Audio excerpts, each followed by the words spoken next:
ጦርነት ለተሳታፊዎች ሁሉ የሲኦል ምልክት ነው። እኔ እዚያ ስለነበርኩና ስለተመለስኩ ማውቀዋለሁ። ጦርነት ሰዎችን ጨካኝ፣ ልበቢስና አረመኔ ያደርጋል። ይህንን የተናገሩት አሁን በዓለም ፊት በጦረኛነታቸው የታወቁት በዚህም ልዩ ልዩ ቀባዎችን የተጣለባቸው ጠቅላይ ሚኒስትር አብይ ናቸው። በሰላም ላይ አምፀው ሚሊዮናትን ለሞትና ለስደት ለመቁሰልና መቋሰል የዳረጉ መሆናቸው እየተጠቀሰ መነጋገሪያ የሆኑት ጠቅላይ ሚኒስትሩ ይህንን ንግግራቸውን የተናገሩት የሰላም ሎሬት ነህ ተብለው በተሸለሙለት ነበር። ለመሸለማቸው ምክንያት የሆነቻቸውን ኤርትራን ደግሞ አሁን ወጋታለሁ ብለው ጦርና ፕሮፓጋንዳ እያንጋጉ ናቸው። በሚያሸንፉት ጦርነት ውስጥ መግባት የማይሰለቻቸው በማጋደልም ፍቅር የወደቁት አብይ አህመድ አሊ ከጥቂት ዓመታት በፊት የሰላም ሰው ነህና በዚሁ ጽና ከሚል ማሳሰቢያ ጋር የተሰጣቸውን ኖቤል እንዲረሳ አድርገው ምስራቅ አፍሪካን ያተራመሰ የኢትዮጵያንም ያመሰ እልቂት ውስጥ ገብተዋል። ይህንን ሲያደርጉ አንድ ሰው ከልጆቻቸው፣ አንድ ሰው ከወንድሞቻቸው፣ አንድ እንኳን ከቤተሰቦቻቸው የሞተም የቆሰለም የለም። የሚገድሉትም የሚያጋድሉትም የሚያቆስሉትም ያንኑ የኢትዮጵያን ሕዝብ ነው። አብይ አህመድ አንድም ጦርነት አሸንፈው የማያውቁ በጦርነት ላይ ሌላ ጦርነት መክፈት ግን የማያልቅባቸው መሪ ለመሆናቸው አንዱ አበርክቶ ያለው ውሸታምነታቸው ነው የሚለው ይነሳል። አብይ ስለ ሰላምና ጸጥታ፣ ስለ አገራዊ አንድነትና መረጋጋት ደጋግመው መዋሸታቸው ኢትዮጵያን ላለመረጋጋት ዳርጓል። በአገር ውስጥ ለአንዱ የነገሩትን ለሌላው ይዋሹታል። ለአንዱ ቃል የገቡትን ሌላው ጋር ይክዱታል። ይህንን ማድረግም እንደ ችሎታና ብልጥነት እንዲቆጠርላቸው ይፈልጋሉ። ለኢትዮጵያ ሰላም ማጣት አንዱ ምክንያት የእሳቸው ዋሾነትና ቃላባይነት ነው የሚለውን ጉዳይ በተተነተነ መንገድ የሚያቀርቡልን ፕሮፌሰር ሕዝቅኤል ገቢሳ ናቸው። ፕሮፌሰሩ ስለ ውሸታሙ ጠቅላይ ሚኒስትር የሚያደርጉትን ምርምር ጽንሰ ሐሳባዊ ማዕቀፍ ቲዮሬቲካል ፍሬምወርክ ላይ ተመስርተው ማቅረባቸውን ቀጥለዋል። አብይ ሲቀጥፉ፣ ሚሊዮኖችን ሲቀጥፉ ያለፉበት ዘመን ከውሸታምነታቸው ጋር የሚተነትነውና ለኢትዮ ፎረም ብቻ የተዘጋጀው የዚህ ሳምንታዊ የፕሮፌሰር ጽሑፍ እንደሚከተለው ወደ አማርኛ ተመልሷል። አብራችሁን ቆዩ።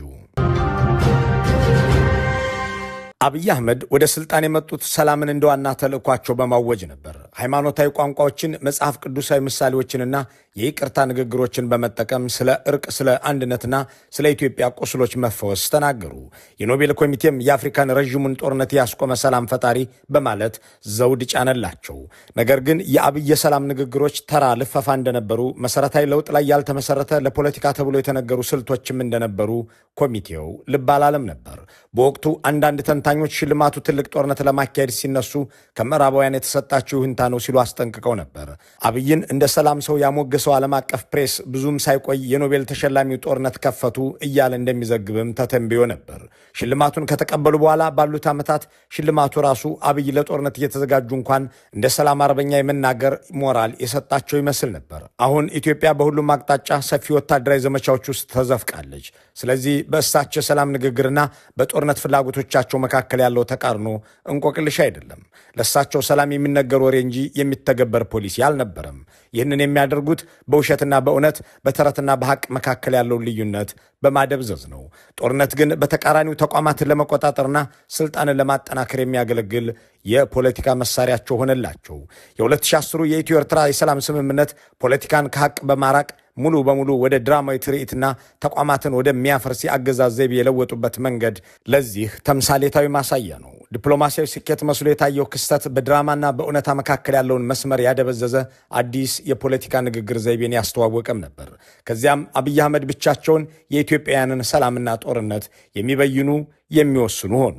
ይህ በፍራንክፈርት አረንትና ሽናይደር መነጽር ሲታይ የኢትዮ ኤርትራ የሰላም ስምምነት ትርክት የውጭ ፖሊሲ ክስተት ብቻ ሳይሆን የፖለቲካ ስልጣን እንዴት መሰረታዊ በሆነ መልኩ እንደገና እንደተዋቀረ የሚገልጥ ቅጽበት ነበር።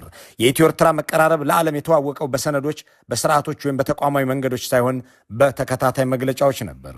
የአገሩ መተማመኛ የጠቅላይ ሚኒስትሩ ንግግር ብቻ ሆነ። ለኢትዮጵያም የሰላም አባት ነኝ ሲሉ፣ ለኤርትራም የውጭ ጉዳይ ሚኒስትራችሁ ነኝ ሲሉ የሁለቱም አገር ህዝቦች አመኗቸው። የሁለት ሰዎች ሰላም ስምምነት ይመስላል የአገራት አድርጉት የሚል ሐሳብ ያላቸውን ሰዎች ሁሉ ጠሏቸው፣ አብጠለጠሏቸው፣ አታራክሱብኝ እያሉም ዘለፏቸው። ዛሬ ኦፊሻሊ ክቡር ፕሬዝዳንት ኢሳያስ የኤርትራ ውጭ ጉዳይ ሚኒስቴር ስራ እንድሰራ ስልጣን ስለሰጡኝ በየሄድኩበት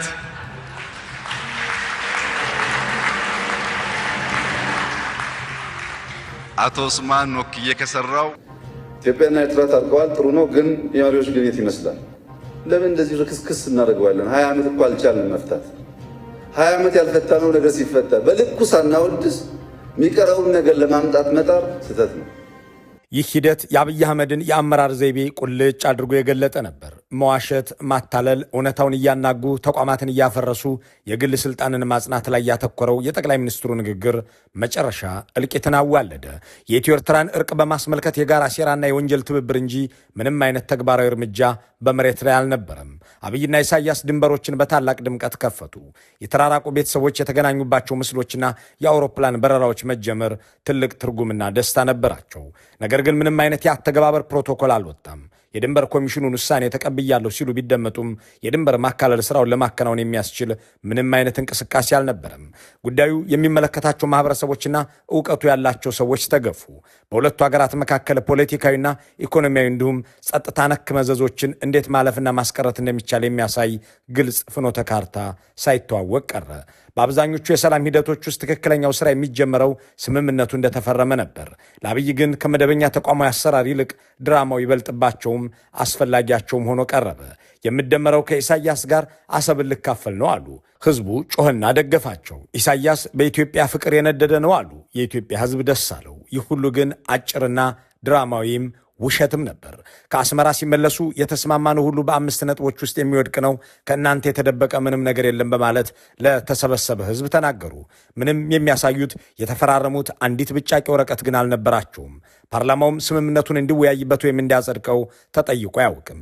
ምን እንደሰጡና እንደወሰዱ፣ ምን ቃል እንደተገባ የሚያውቁት በጣም ጥቂቶች ናቸው።